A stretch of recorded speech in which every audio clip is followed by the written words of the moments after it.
Assalamualaikum warahmatullahi wabarakatuh. Selamat sore dan salam sejahtera bagi kita semua.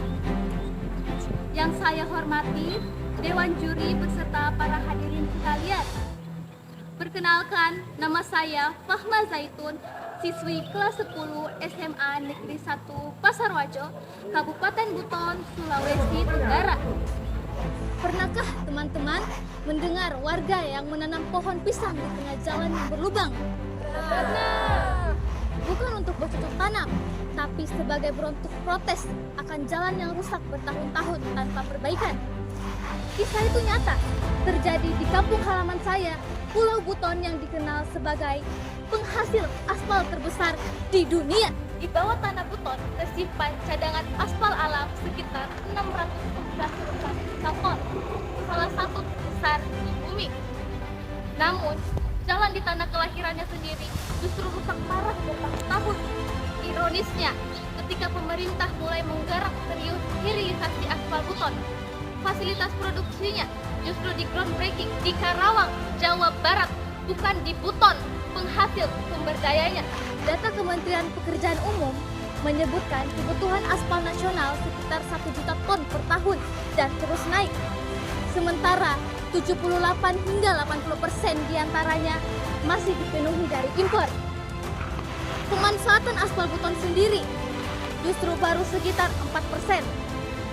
Oleh karena itu, pemerintah menerbitkan Peraturan Menteri Pekerjaan Umum Nomor 10 Tahun 2026 yang mewajibkan campuran aspal Buton minimal 30% demi menekan impor hingga 50% dan menghemat devisa triliunan rupiah setiap tahun.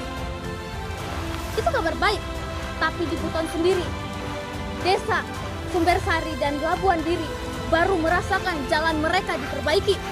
Itu pun melalui program TMMD TNI, bukan hilirisasi yang digaungkan. Disinilah kesenjangannya. Kebijakan hilirisasi sudah bergerak maju secara nasional, tapi manfaatnya belum tentu singgah lebih dahulu di daerah penghasil. Ada 3 akar masalah.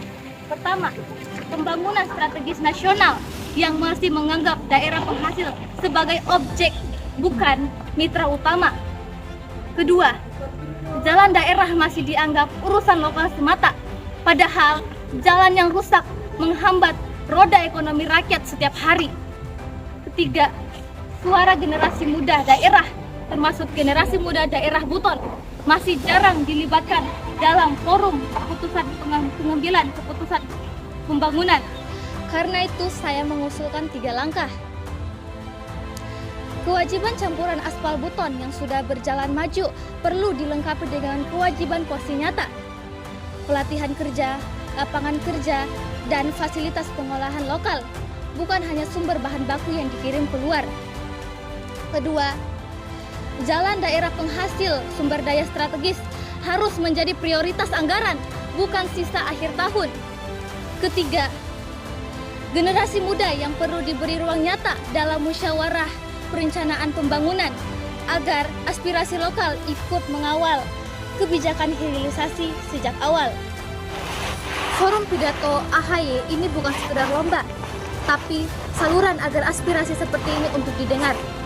Bapak Agus Harimurti Yudhoyono, Ketua Umum Partai Demokrat, serta Menteri Koordinator Bidang Infrastruktur dan Pembangunan Kewilayahan mengundang Bandat yang langsung bersinggungan dengan persoalan ini.